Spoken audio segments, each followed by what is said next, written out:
Aqui nós temos uma equipe que ajudou a organizar o evento, né? Então, eu queria passar para coordenar essa parte o nosso secretário. Ele foi o responsável pelo design, pela organização, pelo cartaz, contribuiu muito. Então, vou passar aqui agora para coordenar essa parte de perguntas, o nosso secretário Érico, o André, tá bom? Aí, à tarde, o Érico coordena a parte da tarde, tá bom, Érico? Fique à vontade, meu caro amigo André. Opa, obrigado, Genésio. Olá, pessoal, bom dia. Eu vou pedir para vocês utilizarem o recurso do levantar a mão para a gente organizar a fila de perguntas e respostas, tá? E a gente vai ter até às 12 horas, ao meio-dia, para a gente fazer essa sessão. Então, vamos aproveitar bastante, que eu acredito que a gente deve ter bastante perguntas para a professora. Foi uma excelente palestra, né? Muito, muito conteúdo aí nesse pouco tempo. Então, a gente começa aqui com o Érico. Pode fazer sua pergunta, Érico. Muito obrigado. Ô, Genésio, só um detalhe, à tarde eu não posso ficar na organização não, tá bom? Mas depois eu me justifico.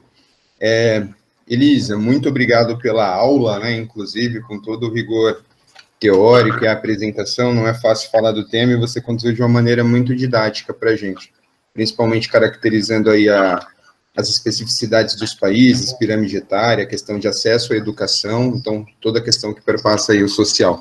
Muito obrigado. E aí, efetivamente, sobre a minha pergunta, é o seguinte, nós da CIP estamos organizando, nós temos um grupo de trabalho que visa mapear alguns riscos e situações em relação à transmissão de Covid. E aí, sobre o uso da máscara, às vezes nós temos alguns funcionários, algumas pessoas que, por exemplo, tiram a máscara quando estão sozinhos no ambiente, ou tiram a máscara para usar o elevador do condomínio do prédio. A gente tem uma prévia de quanto tempo um vírus fica vivo num determinado ambiente, como, por exemplo, num elevador? E aí eu pergunto isso especificamente para saber, assim, para a questão de utilizar a máscara mesmo quando está sozinho num ambiente que é de uso coletivo. E é isso. Obrigada pela pergunta, Eric. Bom, essa questão de quanto tempo o vírus fica vivo, é muito difícil saber, porque os testes de viabilidade do vírus, eles são ruins. Então, a gente consegue identificar o vírus no ambiente, mas a gente não sabe se é um pedaço de DNA, ou de RNA, ou se ele realmente está viável. Agora, em locais fechados, é aquela coisa, usar a máscara num elevador, por exemplo, né?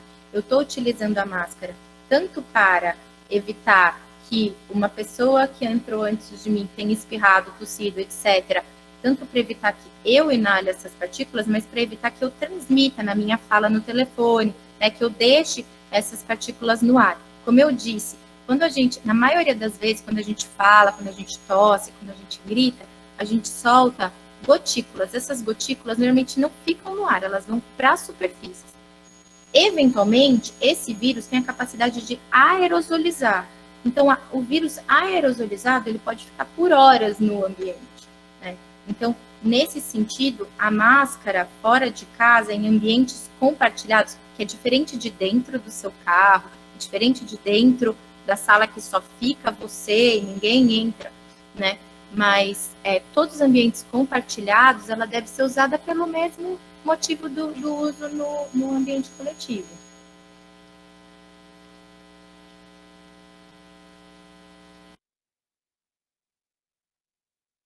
Perfeito. Próxima da lista aqui é a Juliana Aparecida.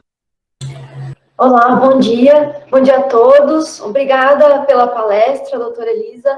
Então, minhas perguntas são com relação à realidade do Brasil e da Unicamp. Eu tenho algumas perguntas, né? Então, você mostrou lá uma apresentação com relação ao Brasil, quantos morrem no Brasil, os internados que morrem. Eu gostaria de saber, com relação ao que a Unicamp faz no hospital, se isso tem uma diferença em relação ao que é praticado no Brasil pelo Ministério da Saúde. Minha outra pergunta também é com relação ao kit COVID e aos remédios para as pessoas internadas. Eu tenho uma dúvida, que eu vi que o kit COVID, ele é tóxico, né, com todos os remédios juntos. Me perdoe se eu estiver errada, eu não sou especialista, mas é uma dúvida, assim, com relação a isso que é oferecido pelo Ministério da Saúde, sendo talvez tóxicos, ou não sei por que motivos essa mortalidade no Brasil é tão mais alta que nos outros países, né? E outra pergunta, com relação à máscara N95, se ela pode ser lavável, e também, né, que você comentou sobre essa pandemia também de informação falsa. Eu acho que, não sei se existe uma mobilização da classe médica com relação a isso, a todos esses crimes aí, né, que estão sendo realizados aí no Brasil, se existe uma mobilização quanto a isso. Obrigada pelo esclarecimento de tantas questões. Fiquei um pouco perdida da primeira. Posso ir de trás para frente? Tá. Bom, da máscara mais fácil. A máscara N95 não pode ser lavada, né? No começo da pandemia, como ela começou a acabar, tiveram algumas hospitais e centros que começaram a tentar reesterilizá-la, né? E aí isso pode ser feito mediante um protocolo, mas é reesterilização igual você reesteriliza outros tipos de materiais cirúrgicos, mas lavada não. Então ela deve ser usada até ficar umedecida, né? Ela não precisa ser jogada fora a cada uso. Mas se ela se contaminar, se você não usar um protetor facial na hora do uso, ela tem que ser descartada. E se ela tiver danificada, umedecida e não estiver vedando, né? Porque você tem que fazer o teste da vedação com ela. Você tem que respirar bem fundo com ela vedada para ver se ela colaba. Se ela colabar, ela está funcionando bem. Primeira. Em relação à mobilização médica, eu acho que no Brasil, a gente tem algumas sociedades que se manifestam de maneira mais firme. Então, a Sociedade de Infectologia, tem outras sociedades médicas, porém o CFM não se manifestou. Então, essa é a minha opinião. O CFM foi omisso em relação a se manifestar e se posicionar quanto às evidências clínicas que não existem para o uso do kit COVID. Então, não sou eu que acho isso, mas assim, a comunidade médica científica critica muito o CFM, inclusive, talvez tenha até essa discussão na própria CPI, porque ele ainda não se posicionou, até o Ministério, né, soltou o protocolo sem tratamento precoce, que o CFM ainda coloca como liberdade do médico. Então, é uma coisa que eu critico bastante. Bom, em relação a qual que eram as outras? Então, aí, minha dúvida é sobre o kit COVID e os remédios das pessoas internadas. Qual é a diferença deles? E o que é tóxico, o que não é? Qual que é a combinação que não é eficaz e qual é eficaz? Assim, é uma dúvida de leiga mesmo. A gente não tem tratamento para COVID antiviral e que seja comprovadamente reduz a mortalidade, reduz a necessidade de intubação, tá? Então, a gente não utiliza no hospital, né, no Hospital das Clínicas e, né, na grande maioria dos hospitais, a gente não utiliza nenhum dessas medicações, ivermectina, hidroxicloroquina, vitaminas, né? A gente não utiliza nem para o paciente ambulatorial, nem para o paciente internado. A gente utiliza outras medidas que estão relacionadas ao suporte da infecção, né, da parte inflamatória. Então, corticosteroides a gente utiliza, a gente faz um manejo respiratório adequado, né, mas a gente não utiliza esse kit COVID, nem aqui, nem em nenhum hospital, né, de Campinas ou, né, de outros países, dos Estados Unidos, da Alemanha, etc. Essas medicações não são utilizadas, independente da gravidade do paciente. Algumas outras medicações, por exemplo, o Remdesivir, que é um antiviral que é utilizado, né, que mais ou menos tem o mesmo efeito do Tamiflu, que diminui um pouco o tempo da febre, mas não tem tanto impacto em prognóstico, e o Tocilizumab, que é um imunomodulador, né, que é digamos, imunodepressor, que inibe algumas moléculas inflamatórias, também tem sido usado em alguns lugares, mas ainda não é aprovado pela Anvisa para para utilizar no SUS, a gente não tem no SUS, por exemplo, né, é uma medicação super cara, custa mais de 13 mil reais, tem algum benefício, mas a gente ainda não tem certeza. Então, assim, no geral, terapia específica a gente não tem. A gente tem terapia de suporte. Eu agradeço que o que eu vi muito comum foram pessoas que morreram por problemas nos rins, né? Tiveram que fazer hemodiálise. Eu vi muito comum que minha família é do interior aqui de São Paulo, e eu vi muitas pessoas morrendo disso, mas aí era mais essa dúvida. Obrigada.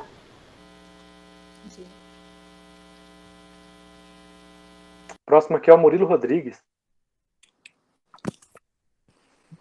Professora, bom dia, tudo bem? Muito obrigado, a palestra foi muito bacana, acho que foi muito esclarecedora. Eu sou enfermeiro do CAISM, trabalho na UTI adulto, então durante esse ano até agora a gente tem tido tem feito bastante frente com o Covid em pacientes entubados e tudo mais. Então tenho vivido bastante na pele essas questões aí como profissional de saúde. Queria parabenizar da palestra, principalmente pela sua opinião direta sobre o assunto. A gente tem vivido muito a questão da omissão, então eu queria te parabenizar mesmo por estar aqui na CIPA e falando abertamente, não só aspectos técnicos, mas como a sua opinião como uma especialista. Então, muito obrigado por isso. A minha dúvida mais direta seria no sentido da análise genômica, assim, que eu sinto como uma vergonha um país do nosso tamanho, com o sistema de saúde do tamanho que nós temos, do SUS, e com laboratórios de tamanha referência, a gente ser avisado pelo Japão que a gente tinha uma nova variante. E parece-me que ainda a gente continua fazendo uma análise genômica muito baixa em relação a outros países, né? Então, eu queria saber a sua opinião nesse sentido. Por que a gente continua tendo uma análise tão baixa, sendo que a gente tem laboratórios tão bons, um sistema de saúde robusto? Seria financiamento, o negacionismo que a gente vive hoje? O que é a sua opinião em relação a isso? Obrigado. Eu não, assim, não consigo definir um motivo em especial. Acho que capacidade tem, capacidade tecnológica tem. Eu acho que falta uma organização central em relação à vigilância genômica, mas eu não consigo destacar as principais faltas nesse sentido, mas inclusive nesse site que eu mostrei, que tem essas informações, a gente consegue avaliar porcentagens de cepas sequenciadas por país. E tem país que sequencia 80% das suas cepas, tem país que sequencia 20%. A gente sequencia 0,004, uma coisa assim. A gente é um dos últimos, assim. Tudo bem que nosso denominador, as nossas quantidades de cepas são muito grandes, né? Mas falta, então, por exemplo, a gente tem esse mapeamento da Fiocruz, né? Mas a gente não tem um mapeamento oficial dos LACENS e tal. Eu não sei falar se o problema é dos LACENS, se o problema é central, eu acho que é uma combinação, mas é realmente muito ruim, né? A gente não ter isso, porque a gente fica dependendo de informações dos outros, desculpa, tocou uma música aqui, dos outros países. Obrigado, professora. Perfeito. Temos o Franceschini agora, e depois dele a gente tem algumas perguntas que foram feitas no chat. Pode falar, Franceschini. Bom dia, parabéns pela palestra. Eu tenho algumas dúvidas que a gente fica sempre com essa questão. A gente achou que estava acabando a pandemia e, infelizmente, vem uma nova variante que, quando a gente descobre, já está praticamente no país inteiro, né? Um negócio bastante difícil de acreditar, que a gente não tem barreira sanitária nenhuma. Então, essas vacinas que a gente tem, nós temos 3, que varia entre 50% de cobertura a 95%. Quase todo mundo recebeu a Coronavac, né? Nem todo mundo vai conseguir a Pfizer. Essa variante da Índia, ela é coberta pelas nossas vacinas? Tem algum estudo sobre isso?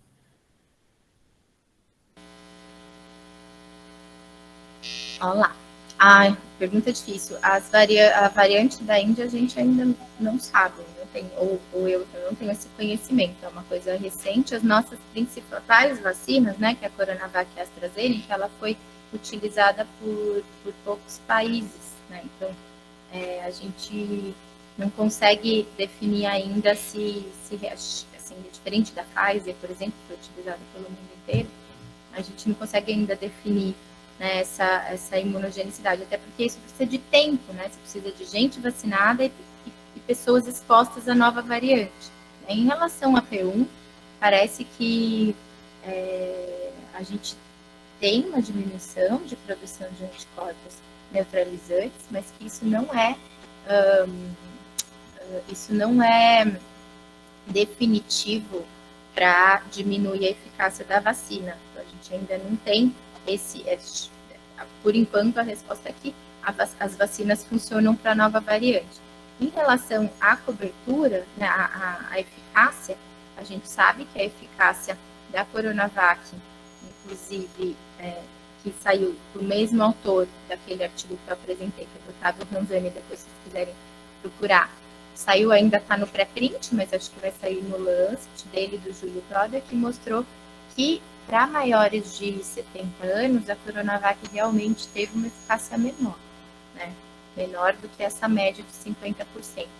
Que a gente não sabe o quanto isso se impactou em diminuição de casos graves. O estudo foi realizado só para avaliar infecção ou não infecção. Mas realmente é uma preocupação, né? Vamos ver o que a gente vai fazer em relação a isso. Você vai precisar revacinar no que vem, né? Você vai precisar revacinar o grupo de maior risco com uma vacina mais eficaz. Né? A única certeza que eu tenho é que a gente tinha disponível a Coronavac e que ela é uma ótima vacina, segura, e que o certo era ter vacinado. Agora, para o ano que vem, a gente vai ter que pensar em alguma estratégia conforme as pedras no caminho forem aparecendo, né? Novas variantes, resposta vacinal, etc. Nós usamos aqui na clínica da FOP, da odontologia, pijamas cirúrgicos. E esses pijamas, eles não são lavados na faculdade, eles são lavados na casa da gente. Eu participei do Consenso Abeno, que é como fazer o ensino de odontologia, eles recomendavam que se lavasse em água aquecida, 70 graus, com muito sabão. Não se diz quanto, muito sabão e nem qual sabão. Pergunta boba, isso tem risco de contaminar pessoas da família da gente? A gente vai estar usando EPI por cima, né? Os descartáveis, mas eu digo, tem partes da roupa, do pijama, que não tem como cobrir, tipo as pernas, as meias, etc. Isso há risco de contaminação?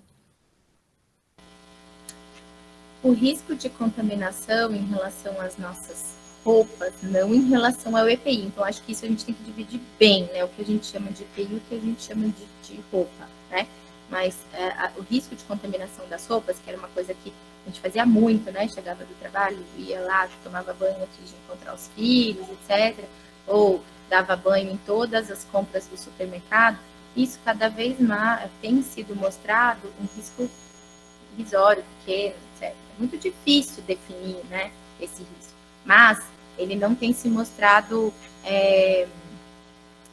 definitivo, né, ou importante para a transmissão do vírus. O que é importante é a gente diferenciar o que é EPI e o que é roupa. Então, o que eu estou usando, né, como equipamento de proteção individual para não sujar meu corpo e minha vestimenta em relação ao meu procedimento, ao procedimento que eu estou fazendo, ele deve ser suficiente para não sujar minha roupa, né? Se mesmo assim eu sujo minha roupa, então, pegando, por exemplo, o enfermeiro do CAIS, né, que vai lá no CO e tem uma paciente suspeita, que a gente teve muita paciente gestante que teve que ir para o parto, etc. Então, você não pode ir com a sua roupa por baixo ali, porque vai ter líquido amniótico por toda parte, vai ter sangue no chão, vai ter fezes, vai ter não sei o quê. Então, nessa situação, você tem que estar com uma roupa, tudo seu é EPI. Então, você vai saindo da situação, você vai ter que mandar para a lavanderia do hospital, que ela vai ter que desinfectar essa roupa, etc. Se é esse o caso do procedimento, você tem que estar com uma roupa hospitalar. E o hospital, a lavanderia do hospital, que vai ter que resolver, né? Porque a gente não tem condição de levar para casa. Se a gente está com uma roupa, né, se a gente está num procedimento que não tem risco de grandes contaminações, de molhar, etc., a gente pode utilizar o EPI por cima e a nossa própria roupa por baixo. Essa própria roupa inclui o pijama, que se você está levando para casa para lavar, ela é sua, né? A gente considera como sua roupa, mesmo jeito que você tivesse com calça jeans, né? É a mesma coisa, não muda. Não sei se é isso. É isso. E só uma última pergunta. O filtro EPA, a gente comprou para alguns consultórios individuais dentro da faculdade para poder atender um espaço de 9 metros quadrados. Ele é eficaz aproximadamente e tem um tempo de espera entre um atendimento e outro? Qual que seria o mais seguro? A gente libera muito aerosol. Em qualquer situação que vai trabalhar na odontologia, que tenha procedimento de instrumento rotatório, tem aerosol. Aí eu lhe pergunto, quanto tempo entre um paciente e outro para não haver possibilidade de infecção cruzada? Entendi. Boa pergunta e difícil, porque essa questão da liberação de aerosol, a gente discutiu muito discutido na literatura, e ela não tem uma coisa fechada, ela não tem um desfecho, né, ainda. Por quê? Porque existem procedimentos que liberam aerosol, como, por exemplo, na odontologia, né, com instrumentos rotatórios, e eles liberam aerosol, mas não é um aerosol relacionado à transmissão viral, né? Então, assim, a gente consegue falar com certeza se não libera aerosol com vírus, mas assim, se a gente for pensar na parte técnica, né, o procedimento libera aerosol, mas não o aerosol que está dentro do pulmão do paciente, né? Então é diferente, são coisas diferentes. É a mesma coisa quando a gente fala de laparoscopia, que enche a barriga do paciente de ar, e aí sai o ar, aquilo libera aerosol. Libera aerosol, mas o vírus não está ali, né? Então, então tem essa questão. Quando a gente assume que a gente está fazendo um procedimento que libera aerosol, a gente tem que ter um tempo entre um uso e outro, para a gente deixar assentar essas partículas, para fazer a limpeza, e aí liberar para o próximo atendimento. Quando a gente assume que libera aerossol, e aerossol é em grande quantidade, a gente espera 2 horas, faz a terminal, e aí depois libera a sala, né? Isso, por exemplo, o paciente está entubado dentro de uma sala do pronto-socorro, ele sai, eu espero 2 horas, faço a terminal e ponho outro paciente lá que não é confirmado, né, para esse tipo de situação. Tá bom, muito obrigado, professor, excelente palestra. Beleza, seguindo a ordem aqui, a gente tem o Bruno Alves, que ele está sem o microfone, então ele mandou no nosso chat. Ele escreve: bom dia, gostaria de saber as recomendações de máscara para quem não é da área da saúde. Qual tipo é melhor usar? Há necessidade de ser a PFF2?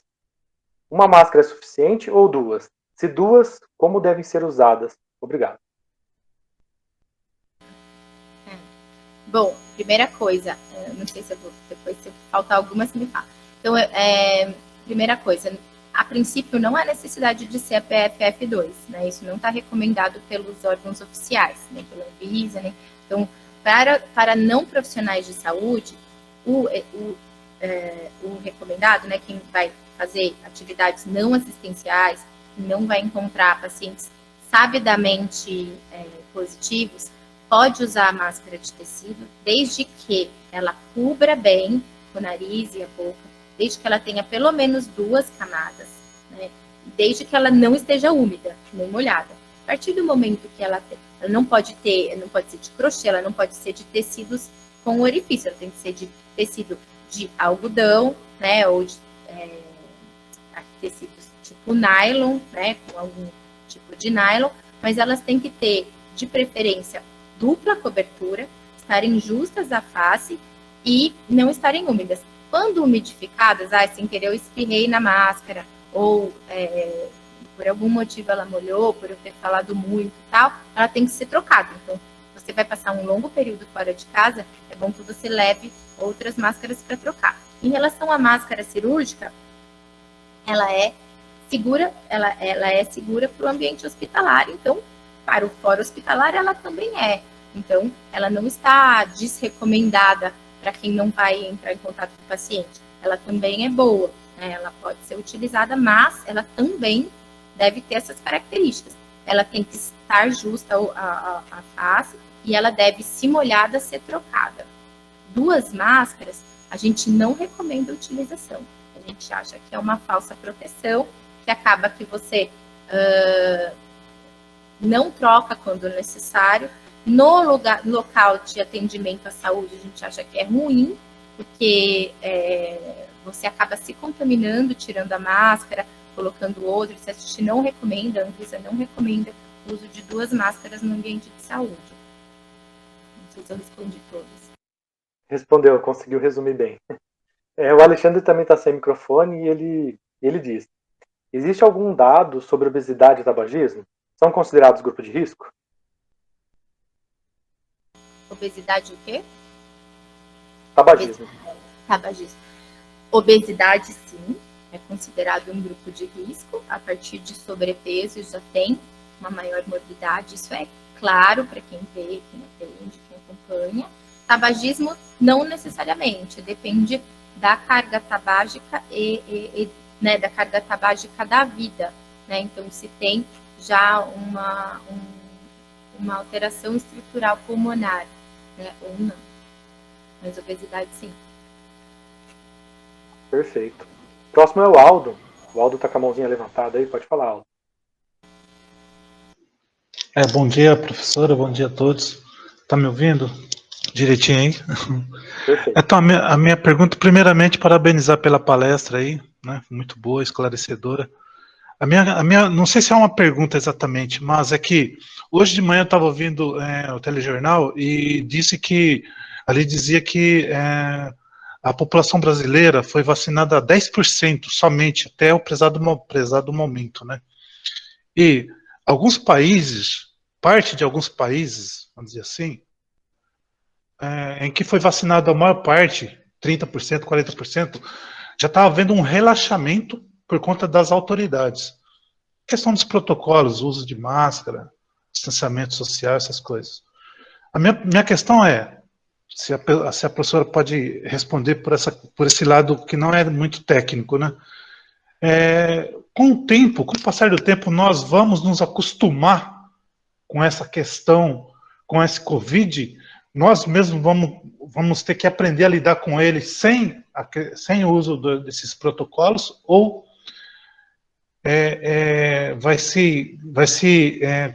vamos continuar dessa forma até em que mais de 80%, 90% da população seja vacinada. A professora pode responder, por favor?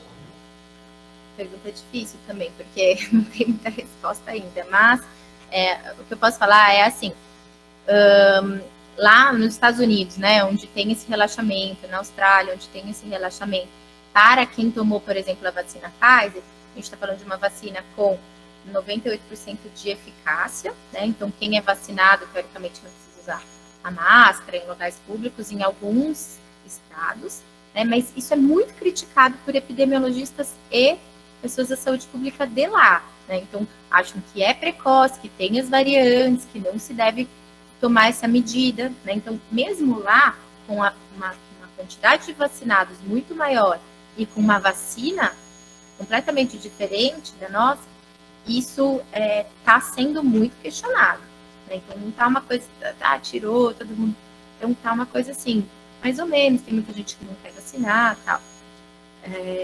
Em relação a nós aqui, eu acho que tem muita água para rolar ainda. A gente precisa ver como que vai ser a nossa vacinação, né? Como que vai se desenrolar esse ano a nossa vacinação. Se a gente vai realmente ter uma cobertura vacinal decente, né? Se a transmissão comunitária, né? Se a transmissão do Covid, se o R0 vai realmente diminuir, se a gente vai chegar num momento de baixa transmissão comunitária, né? Ou se a gente vai ficar num platô, mas num platô alto, né? Que é o que a gente tem ficado desde o começo, desde maio, mais ou menos, do ano passado. Então, a gente nunca desceu, né? Que nem os outros países que tiveram 2 ondas bem bonitinhas, foi para 0, depois subiu de novo. A gente sempre esteve num platô. Então, não sei, não dá para saber. Temos que ver como é que... Depende da vacinação, isso tenho certeza. Perfeito. O pessoal está perguntando sobre a disponibilização do vídeo, do material. Pode ficar tranquilo, tá, gente? Fiquem de olho lá no site, no e-mail de vocês, que em breve vocês vão receber as orientações para acessar o conteúdo das palestras, tá? A próxima pergunta é do Antônio, que também está sem microfone. Ele pergunta: gostaria de saber sobre o soro que o Butantan está fabricando. Será benéfico contra os sintomas do Covid? Pois é, não sabemos, né? A gente já testou o soro de convalescentes urbanos, então quem já tinha tido a doença e doou esse soro para ser infundido em pessoas com sintomas iniciais. Tiveram resultados conflitantes, nada muito maravilhoso. E agora o Butantan vai fazer com soro de células de cavalo, né? Então a gente precisa esperar. Foi aprovado o teste, né? Então a gente está em fase de teste.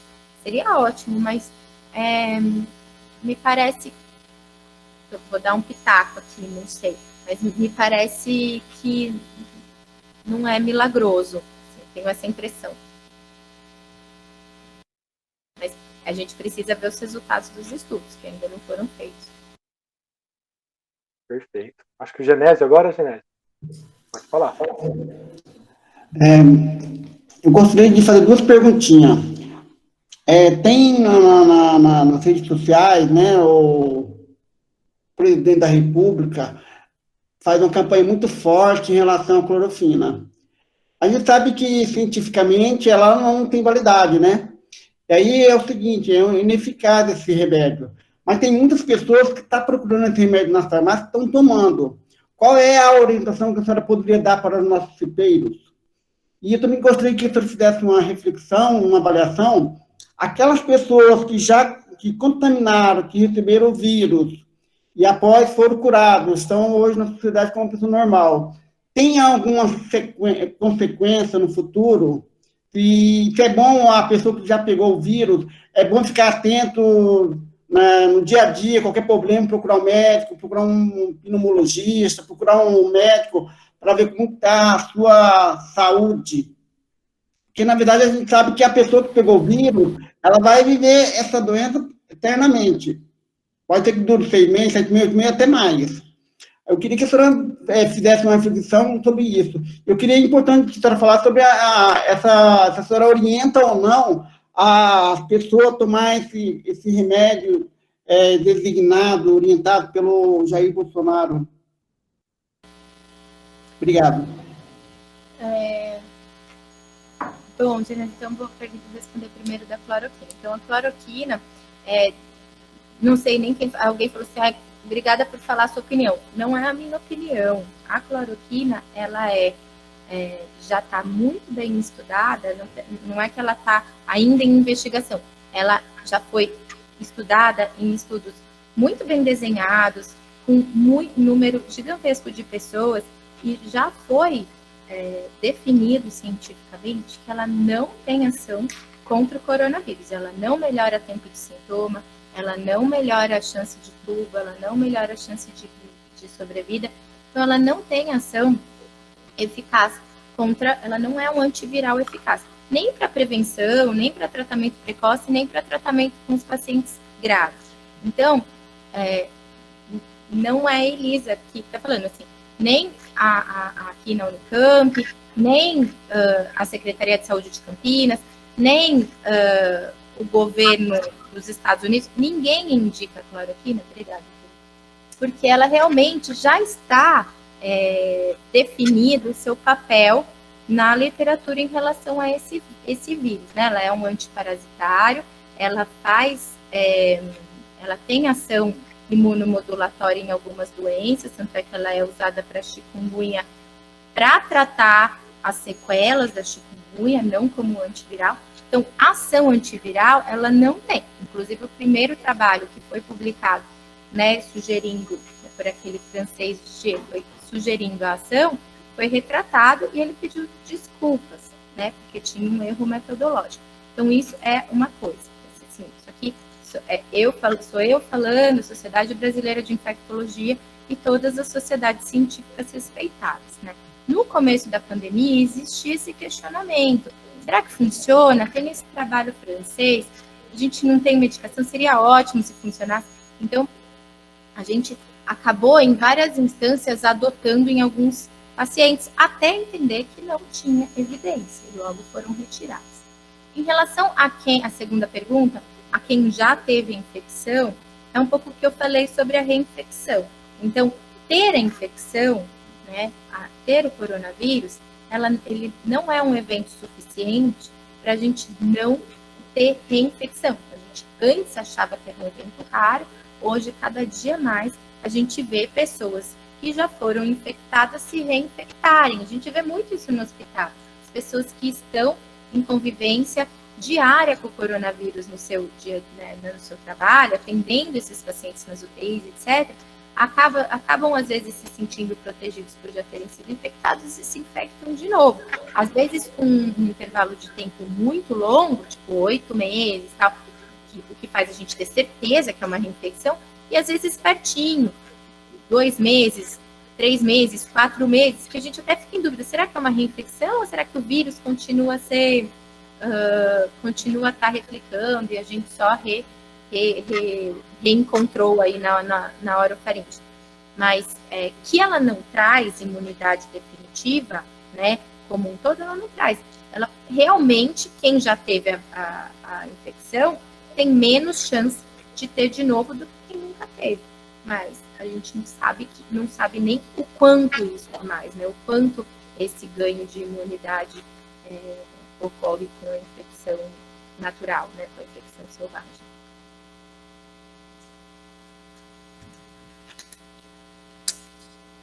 Perfeito.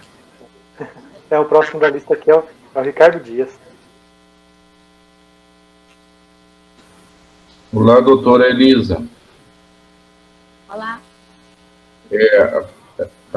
A minha questão, pegando a carona do Aldo, em relação ao que ele falou o quanto a população brasileira já foi, a porcentagem que a população já foi vacinada.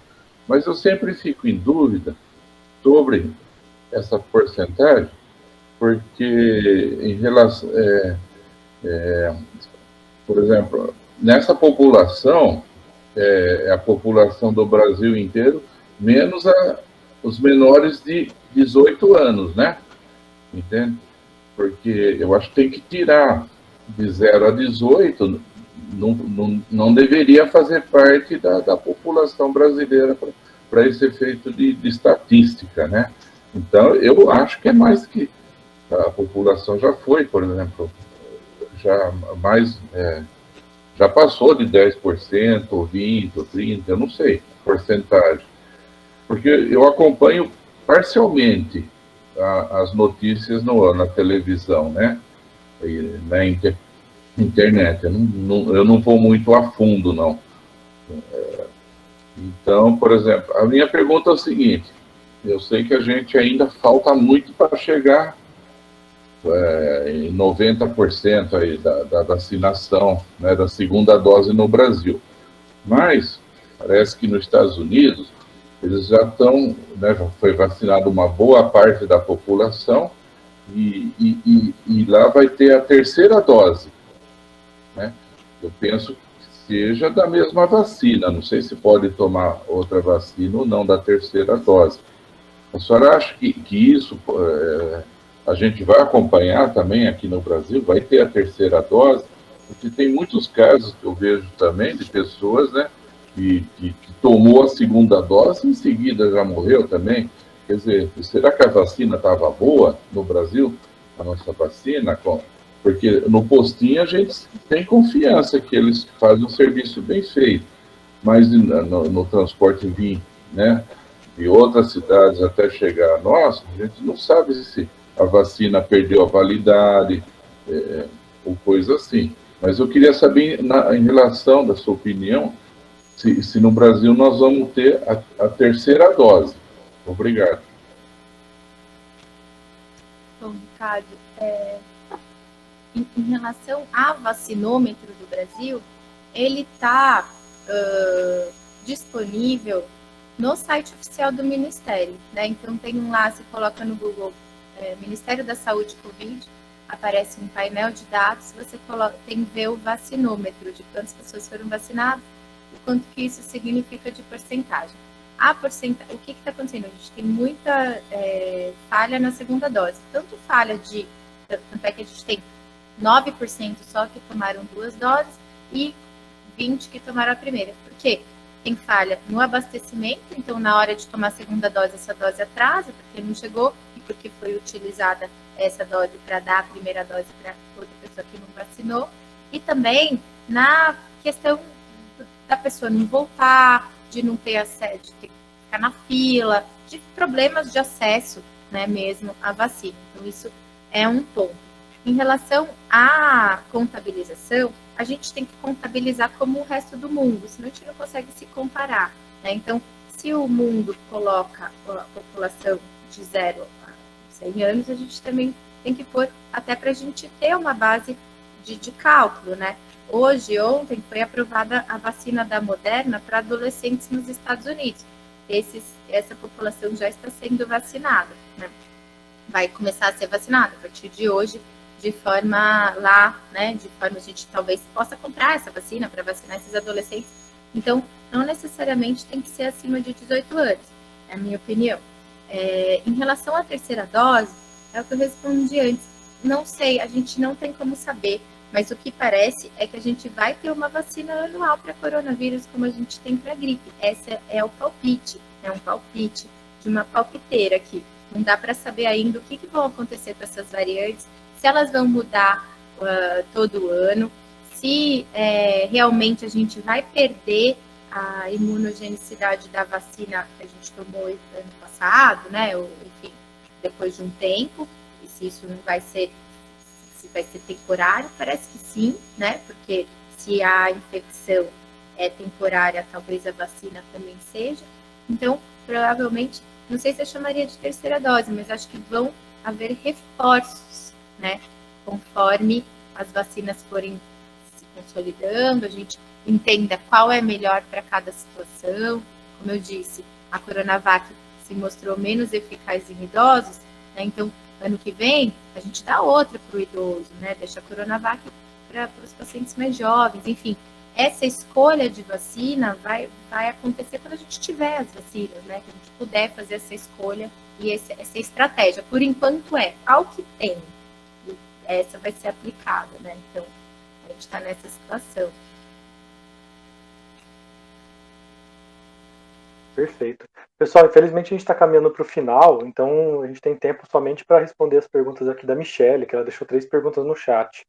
Eu estou compartilhando no chat com vocês um link de um formulário, caso aquelas pessoas que não conseguiram fazer a sua pergunta, pode fazer nesse formulário que depois a gente entra em contato com a resposta, né? A gente pede ajuda da professora, ou procura outros profissionais também, e a gente consegue sanar a dúvida de todos. Bom, a Michelle tem 3 perguntinhas aqui, vou fazer uma de cada vez, tá? A primeira é, a vacina Sputnik foi totalmente descartada no Brasil? Ela é uma boa vacina ou na sua opinião? Ela quer saber a sua opinião sobre a vacina Sputnik. A vacina Sputnik, ela parece ser uma boa vacina pelos estudos que já foram publicados, né?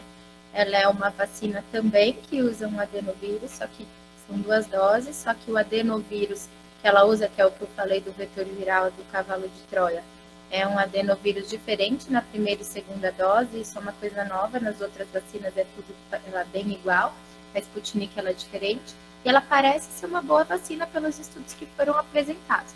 O único problema é que quando a Anvisa foi avaliar os documentos da vacina, a Anvisa detectou que esses adenovírus estavam replicando, né? Existia indícios de replicação viral, e isso não foi relatado nos testes, né? Então, o vírus não era replicante, teoricamente, nos testes. Então, isso deve ser reavaliado. Então, ou a gente prova que esse vírus replicante não faz mal, né? É seguro, porque é um adenovírus bobo, que não causa doença, ou a gente tem que fazer com que o vírus não fique replicante, né? Porque os resultados apresentados é com o vírus não replicante. Então, a análise que a Anvisa bloqueou a Sputnik não teve a ver com eficácia, mas com segurança. Então, parece que a eficácia é boa, tanto é que ela é a mesma plataforma da Janssen e da Oxford. O problema foi essas questões de segurança. Bom, a próxima pergunta dela, você já respondeu em partes, mas ela foi um pouco mais objetiva na pergunta. Temos previsão de receber outras vacinas nos próximos meses? Da Sputnik, me parece que deve demorar, porque foram incongruências que eles vão precisar ir na Rússia, avaliar a produção, etc. Os procedimentos, eu não sei direito, mas assim, pelo que pareceu, não são documentos que estão faltando, são coisas mais sérias. Em relação às outras vacinas, né, então, em relação a Johnson e a Moderna, eu acho que é uma questão de disponibilidade e né, que são as principais, assim, que a gente vê que estão sendo usadas, questão de disponibilidade e negociação, né, porque como elas são amplamente utilizadas no mundo, várias outras agências, né, como a FDA ou a Agência Europeia já aprovaram, então a aprovação da Anvisa é muito mais fácil. Então, eu acho que depende, o que breca é a disponibilidade e não a Anvisa, assim, Perfeito. E a nossa última pergunta da manhã é da Michele também, tá? A nova fake news do momento foi o comentário de Prêmio Nobel de Medicina dizendo que as variantes são causadas pela vacinação em massa. Como combater isso vindo de uma pessoa de peso dentro da medicina? Pois é, eu ouvi por cima só essa declaração, eu sei que foi feita por um prêmio Nobel, tá, por uma pessoa importante, mas eu não sei exatamente explicar as motivações dessa declaração, mas o que os virologistas, os especialistas, os epidemiologistas, quem trabalha com vírus, pensa é o contrário, né? O que faz as variantes aparecerem é o descontrole da replicação viral, né, da contaminação viral entre a população. Então, quando você tem a exposição maciça de pessoas a vírus, e esses vírus se replicam na célula dessas pessoas, transmitem para outras pessoas, e isso se amplifica, quanto mais o vírus se replica, né, quanto maior o R0, quanto maior, mais mutações ele acumula. E se alguma dessas mutações for interessante, bom, um vírus melhor, ele seleciona, né, como ele sobrepõe-se em relação aos outros. Então, para todo tipo de infecção viral, é esse o raciocínio, né? Então, quanto mais você reprime, né, a replicação, isso daí em relação à gripe, em relação ao HIV, em relação a qualquer vírus, menos mutações você tem. Então, portanto, menos variantes. É um raciocínio meio óbvio para os infectologistas. A gente pensa assim em bactéria, a gente pensa assim em outros vírus, a gente pensa assim em malária. Quanto mais circulante, mais surgimento de resistente. Você tem mais tuberculose resistente em país que tem mais tuberculose. Você tem mais infecção, bactéria multiresistente em hospital que tem mais bactéria sendo transmitida. Então, assim, é o mesmo raciocínio. Perfeito, então a gente encerra aqui nossa sessão de perguntas e respostas. Foi muito legal, a gente já está recebendo um monte de perguntas no nosso formulário, então depois a gente vai se organizar para responder todas, tá, pessoal? Agora eu passo de novo para o Genésio aqui, para fechar o nosso evento da manhã. Muito obrigado, professor. Bom, mais uma vez, muito obrigado, viu, professora? Que Deus abençoe a senhora e temos certeza que vamos continuar contando com o seu apoio, tá? Só para informar que nós vamos enviar à senhora o certificado de palestrante. E esse ano também a gente está comemorando os 100 anos de Paulo Freire, né? A gente até fez uma propaganda aqui no nosso cartaz. Educação não transforma o mundo. Educação muda as pessoas. Pessoas transformam o mundo. Então, a gente vai estar dando para o palestrante uma obra de Paulo Freire. Então, a gente vai entregar para a senhora um livro, tá? Autografado pela equipe, um livro de agradecimento, tá bom? Então, você vai receber o certificado, uma obra de Paulo Freire, tá bom? Muito obrigada, Virgínia. Muito obrigada a todos que participaram da semana, que estão participando da semana. Acho que é muito importante. Eu fico muito feliz de ter participado. Um orgulho mesmo. Obrigada.